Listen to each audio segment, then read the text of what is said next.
My name is Abhay, and you're tuned into Climate Action Figures.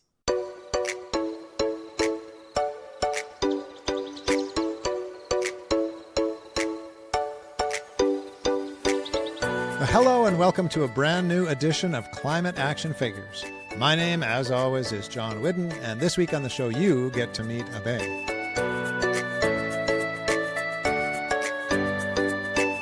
But first, this week's quick fix.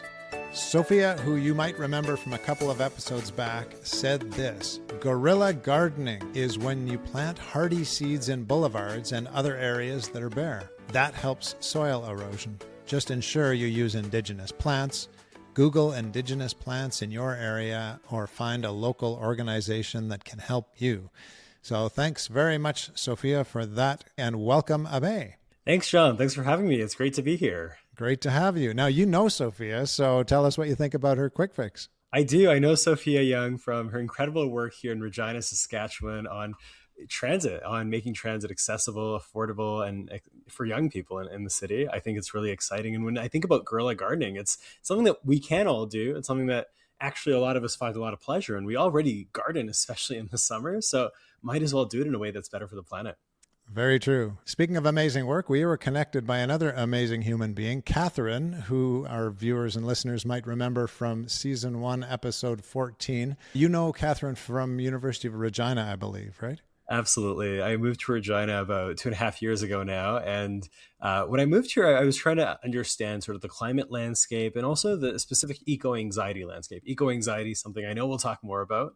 And I acted with this group called EcoStressSask, looking at eco-stress, climate anxiety, the other stressors that come up with climate change in a Saskatchewan context. And so that's how I met Catherine, and just that incredible work of bringing people together, creating spaces for those conversations on the climate anxiety that people face here in Saskatchewan. Well, thank you to Catherine for connecting us. And I'm just realizing you probably know another guest we've had on the show, Kike. Absolutely. Yeah. Kike and I recently did another CBC What on Earth episode together, talking about climate anxiety and local action and the work that Kike has been leading and that we've been putting together through the Regina Youth Climate Justice Coalition. So it's a small world and a lot of really amazing people passionate about these topics. Great. Well, if you have not met Kike on the program, you should definitely go and listen to that episode of What on Earth. Now, speaking of What on Earth, our listeners and viewers might know you as a regular contributor on that program. It's a very popular national radio show. How did you get involved in that? Yeah, it's super interesting. I was approached by the CBC Radio What on Earth team about being their climate change and mental health columnist. And this was a couple of years ago now. I'd been doing work at this intersection of climate change and mental health. And it sort of just followed actually a spontaneous episode that I did. The first ever episode that I did before I was a regular columnist was around a really bad wildfire season. I think this was 3 summers ago now, where, again, this is sort of the new norm. So it's sometimes hard to situate like, oh, which wildfire season was that? Because last year was the worst season on record in Saskatchewan. The year before, we saw it in different places. And so it's a really bad wildfire season. I came on to sort of talk about how this is increasing in prominence, but also what we can do when it comes to how we feel about it. I think in the immediate aftermath of climate disasters, the sort of big sort of record-setting disasters that make the headlines, mental health and how we feel can sometimes be forgotten. And so really my first ever episode was sharing stories about that. And the episode went really well. I think we got a lot of really good interest. And from that point on, I came on as a columnist, and it's been incredible just to be able to hear from so many other speakers, interact with the team at What on Earth, and actually get to share stories of, again, climate resilience and mental health and what it means as communities to come together when it comes to the climate crisis. Well, it's been great to hear your opinions and your research and what you bring to that program. So wonderful. We'll definitely link those episodes to What on Earth in the show notes if our listeners and viewers want to check that out. Now, Abhay, you took a pivotal trip in your youth to Nunavut, and that shaped what the direction you took, I think, didn't it? Totally. Tell us about that. Absolutely. When I think about like my roots in climate action and working at this intersection of climate change, mental health, community resilience, a lot of it starts with growing up on the west coast of Canada, growing up in BC. I grew up really connected to nature, as a lot of people from BC talk about. Like, you know, now that I moved to Saskatchewan, I'm like, oh, people from BC, they're so annoying. But really, like, I think growing up with the mountains beside me, the ocean, and just forest all around, like, I had such a strong connection with the environment. I became involved in my school's environmental club in elementary school and high school. We were doing invasive weed species removals, community cleanups, environmental education presentations. We were doing waste reduction in our school. And again, I was very fortunate looking back to have been able to join an ecosystem of environmental activists or advocates that were already working on things. When I was in grade 8, I was learning from grade 11 and 12 students. And so I just think about that sort of peer mentorship that played a really positive role in my understanding of these issues. And so when I was 14 years old, after having done a lot of local environmental action programming just through my school's green team, I had this incredible opportunity to travel to the Arctic. So I was on an expedition through an amazing organization called Students on Ice. They take students to the Arctic and Antarctic every year. And I was one of 200 people on this expedition, 100 scientists, historians, musicians, educators, and 100 young people. And the 100 young people, we came from all over the world. About 70 of us were Canadian. And of the 70 Canadian youth, about half were Inuit. So half were Inuit from the Arctic. And so this expedition, I think, was just so incredible at 14 years old to go from Labrador, sail out of Frobisher Bay, down the coast of Labrador, be up in Nunavut, and go all the way up to Greenland. And we spent about 2 weeks on this expedition, really learning about climate change, understanding the land, understanding the history of the land, and mental health was something that came up on that expedition too. So I'd say that initial Arctic expedition was at 14, just such an incredible experience for me. We continuously hear about how the North is affected far more than the South in terms of climate change. With your connections up there, do you find that there is more climate anxiety up there than there is down here? I think that was one of the introductory things that I really learned about in that Arctic expedition. Again, I only spent 2 weeks in the Arctic, but the time I'd say was very transformative. And one of the biggest things that I learned about was suicide rates in the North. Suicide rates for youth in the Arctic are 11 times higher than the Canadian national average. And so learning about that at 14 years old, and again, learning about mental health struggles and these things just in my own community, I made a lot of those connections. One of the things that, again, I understood at a deeper level being in the North, and since then, is the immense ways in which when we think about climate anxiety, it can often be quite layered and complex for indigenous folks, and especially for Inuit in the Arctic, considering the fact that climate change is absolutely changing land and it's changing culture that's connected to land. Polar ice is melting, and so that's impacting traditional cultural activities like seal hunting. Weather is changing, but the very drastic changes on livelihood, the ability to just go out and have predictable seasons of the year and engage in local activities, like that's changing. Polar bears are migrating south into people's communities, and that's causing a lot of harm. Houses are becoming uneven because of melting permafrost and the uneven way in which permafrost is melting. And I think when it comes to climate anxiety, I think it cannot be disconnected actually from the ongoing legacies of colonialism. And in climate change, I began to understand as a colonial imposition in the North, that it's not a separate project. Rather, it's climate justice and climate injustice in action. Those that have suffered, those that have contributed least to the problem of climate change are experiencing most of the impacts. And so the unfairness of that, I think, too, really was something that was very clear to me, just on the mental health front and on the climate front, and where they intersect because of the impacts on culture and community. Now, Abhay, we definitely have audience members who are young and also many who are teachers, so we need to talk about Break the Divide. This is your nonprofit that connects young people and enables them to talk about climate change and mental health. What are the roots of Break the Divide? The roots of Break the Divide are this Arctic expedition. Not only when I was in the Arctic did I see the firsthand impacts of climate change. I saw glaciers melting in front of my eyes. I saw polar bears. I saw communities directly being impacted. I learned about all these impacts from my new friends in the North. I think I also learned very deeply about what it feels like to experience that overwhelming sense of fear, burden, anxiety about the future firsthand. I remember there's this one moment at the Ilulissat ice fjord in Greenland. This is a place where you can see ice stretched out kilometers and kilometers as far as your eyes can see. And I remember all 200 people went silent in that moment, and we could literally hear the ice melting. Such a powerful moment, but such an overwhelming moment. I went into this expedition telling people that I was going to go solve climate change. And here I am, literally on top of the world, the furthest north I've ever been. And I felt like I had the burden of the world on my shoulders too. I didn't really know what to do. I felt so overwhelmed and scared and anxious about the future because of climate change. And I saw that my friends, my new friends, they were being impacted too. And I thought about the impacts in my own community. This is 2016 at this point. So I think the direct impacts, perhaps in Metro Vancouver, the lower mainland of BC, weren't as pronounced as today. But I still noticed climate change and the conversations on environmental action that I'd been having. And so I remember the one thing that really grounded me in that north was connection. It was being connected with my Inuit friends in the Arctic and talking about their cultures and the resilience that they've had, their communities, and how they've been adapting. Because the Arctic, as you mentioned, John, has been warming at twice the rate as the rest of the world. And we know that communities have had to adapt for decades now. Climate change is not new. So I learned about those adaptations, and that excited me because it meant that there's stuff that we can do. When we come together, there's a lot. So that was sort of the inception, the idea. And when I came back home to my community, back to Surrey, BC, I was really excited and I wanted to do something.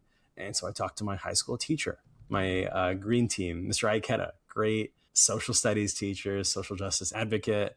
And I chatted with him about my ideas. I chatted with my older brother. I chatted with lots of friends. And we just had this idea sort of collectively of what if we just get young people like me in my high school talking to students in the Arctic like I did. We could talk about what it's like to live where we live, what it's like to experience the local impacts of climate change, and see if that process of coming together could do something. And so that's where sort of the name Break the Divide came from. And that's where the idea started. It was a small high school club connecting my high school in Delta, BC, with a school in Inuvik in the Northwest Territories. And it was incredible. We started video call sessions. Again, this was 2016, 2017, before Zoom was cool. So those video call sessions were incredible. We talked about our communities. We talked about what we did for fun and the local impacts of climate change.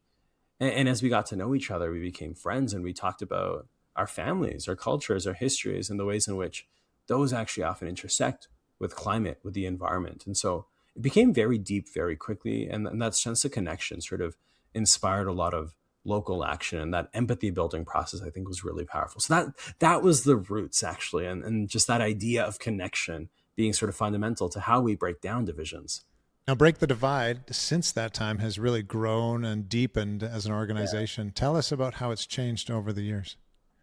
From a youth-led, fully volunteer-led high school project. And, we scaled as a high school group. We began international video call connections to talk about local impacts of climate change. We talked to kids in Cape Town, South Africa about the water crisis that was going on there. We talked to youth in Bolivia about extractive industry and mining and how that played a role in their lives.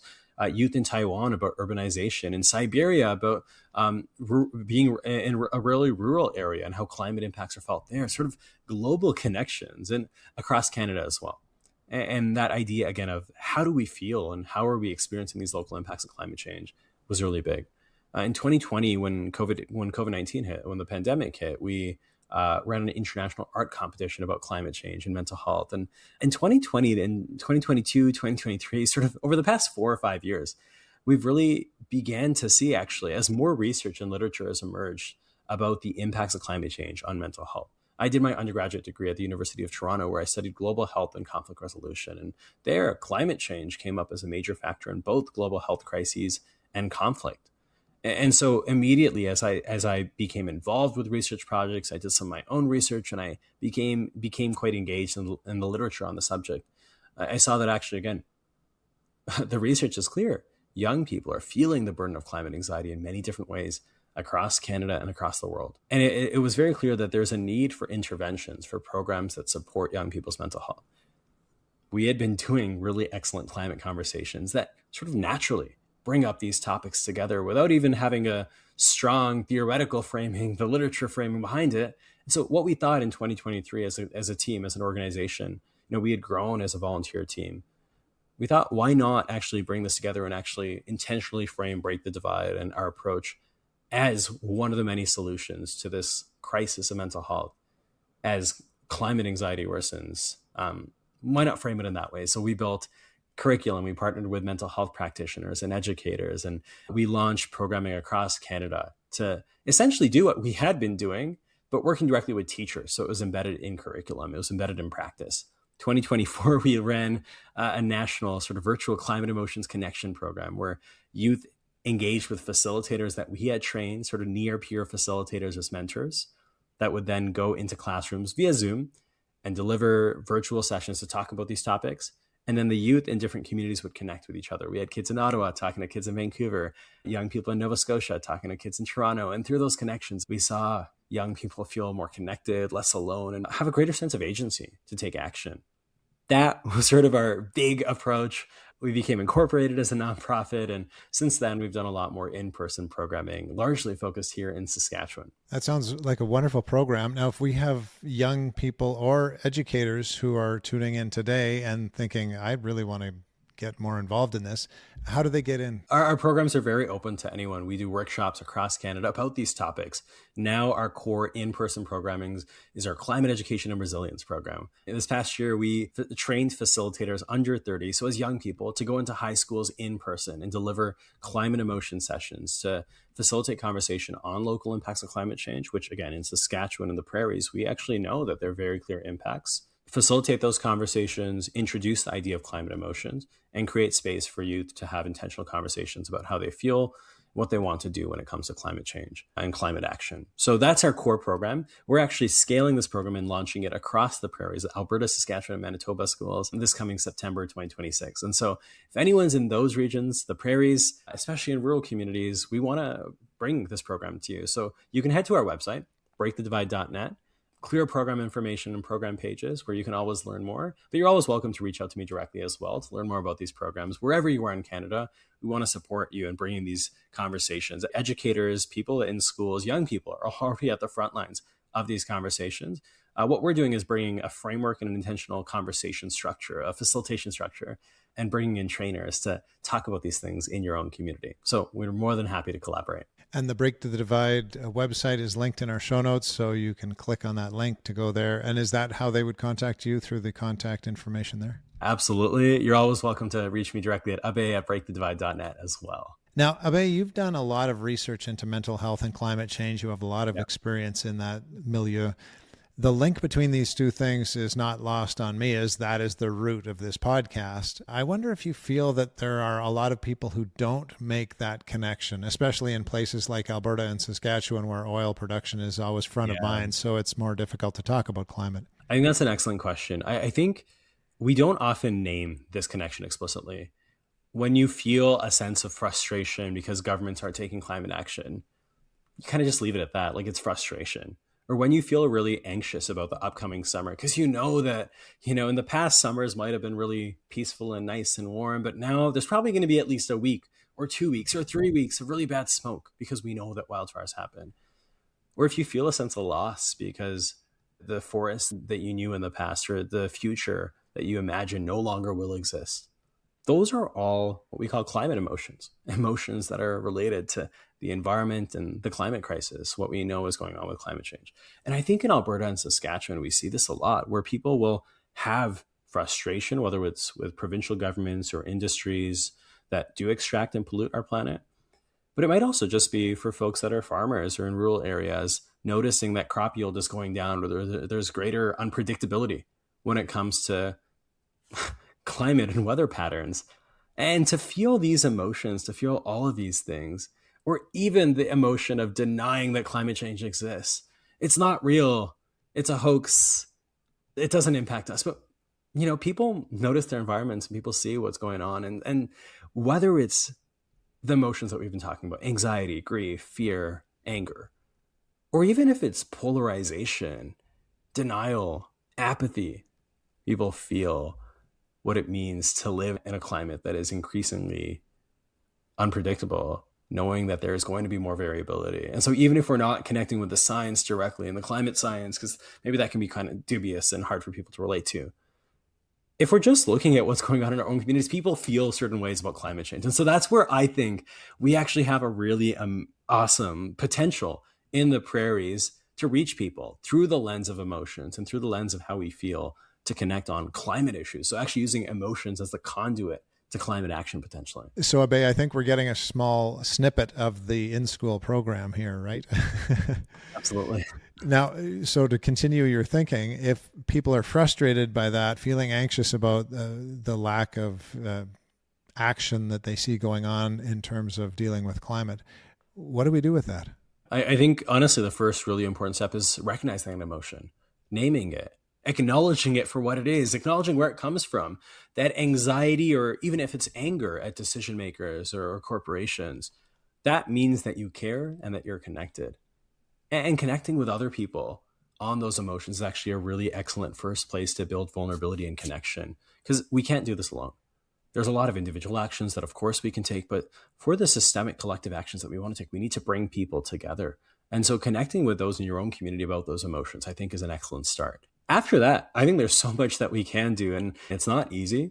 It's not easy to go against, again, big industries or governments that don't really want to take climate action. But I think finding ways to start and small ways to start is incredibly important. I know you've had other speakers talk about the ways that they've taken local climate action. And we really focus our programming on finding what connects to you, finding what connects to communities that you already have a sphere of influence in. Maybe you play hockey every Tuesday and your hockey team involves like 10 different people taking 10 cars to the same place, but you actually all live in the same place. Maybe you could carpool. And that's small, but it's a systemic change because it starts in your own sphere of influence, your own community of influence. Maybe your school doesn't have a waste reduction program. It doesn't have any green bins for composting. That's something that you can start with, or electrification at a local business that you always go to. Maybe you can support them in a grant application to get solar panels. Again, those are just ideas that actually a lot of us can do alone. But when it comes to governments, I think there's a lot of power in coming together. Here in Regina, we've been organizing as a group of young people through the Regina Youth Climate Justice Coalition. This is a group that was created with Break the Divide and support from the David Suzuki Foundation, where we've hosted dialogues with youth in Regina to explore local impacts of climate change, the issues that youth care about, and how we feel about it.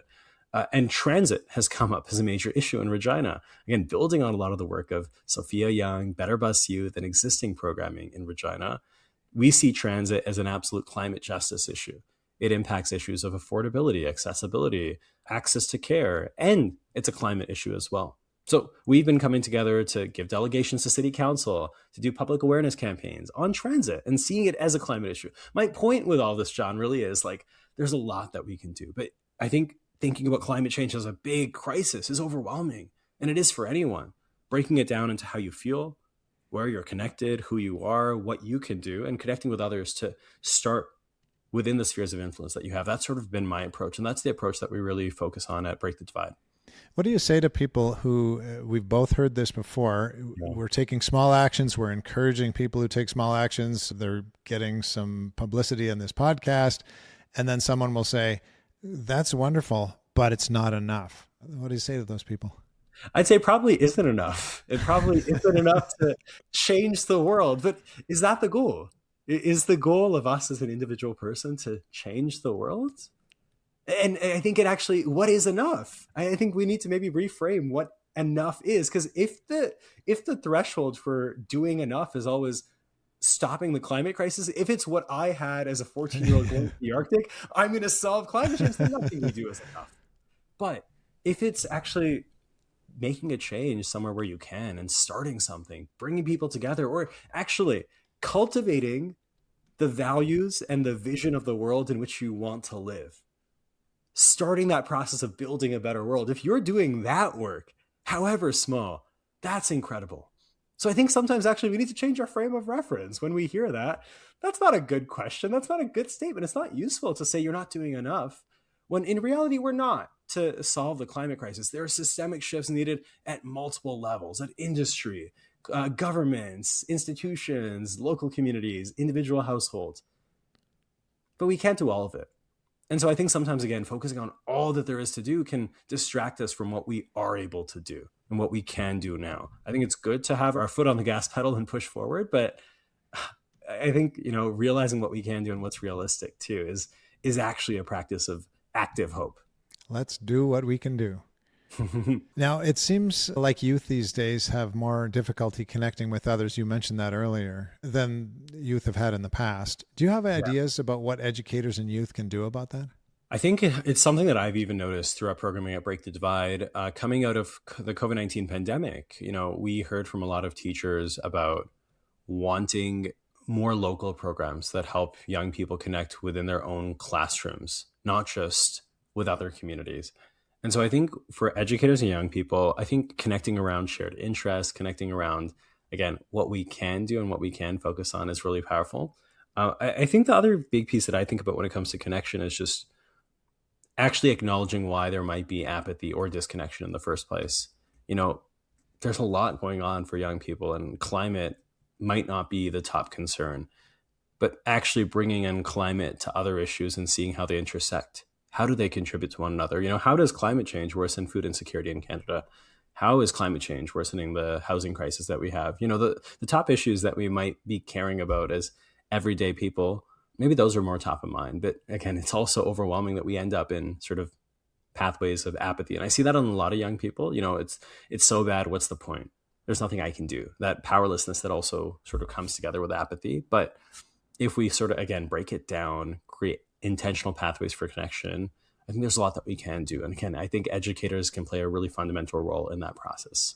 Well, we need to wrap up our conversation here today, but we've talked about little actions. And tell us about what your climate action is that you've chosen for us today. My personal climate action that I've really enjoyed has been biking. I don't have a car, living in the very car-centric city of Regina, Saskatchewan. I take the bus a lot, but I really enjoy biking. And especially in the summer, I find that I'm able to bike around a lot. And it's a good form of exercise. It's something that I've really just come to enjoy. Well, that makes two of us, because I love cycling, winter, summer, any season at all. And cycling. Winter cycling, by the way, just need some studs on those tires and you're good to go. Honestly, well, I think I need to look into it, and I want to figure it out. So John, I'll probably reach out to you about this. The guy who inspired me said there's no such thing as bad weather, only bad gear. So there you go. That's Absolutely. The first bit of advice. Last question for you today, Abhay. What gives you hope? I think what gives me hope is community. And not just young people and the potential of young people for the future, although that is incredibly hope-inducing to see the ideas of young people younger than me and how passionate they are, how aware they are, how emotionally intelligent they are about not just climate change, but issues of climate justice, and how there are deep inequities that we need to address. And I think that's really promising to me. But I also don't want to put just the burden on young people. I see a lot of potential and hope in communities of, again, elders, older people that still have energy and have so much to contribute in the communities that we can cultivate. I think community is really what brings me hope, and the potential of us as local communities, geographic communities, communities based on interest, communities based on shared identities. When we can come together and take action, a lot is possible. I think starting with our communities and focusing on what, again, we can do, how we relate, and building stronger relationships. I think that's really key. Well, thank you so much for taking the time to join us today, Abhay. Yeah, thank you so much for having me, John. It's been a great conversation, and I'm so excited just, again, for all that's to come. This conversation has me excited about how we move forward and create a better world. Wonderful. And thank you, dear listener and viewer. If you like what you've heard here today, please hit the like and or subscribe buttons. It helps get the word out. We will be back again next week, same time, same place. And this time we will be joined by our creative consultant, Kayla, and we'll have a little shakedown on the entire season 3. So please join us then. Until then, go figures.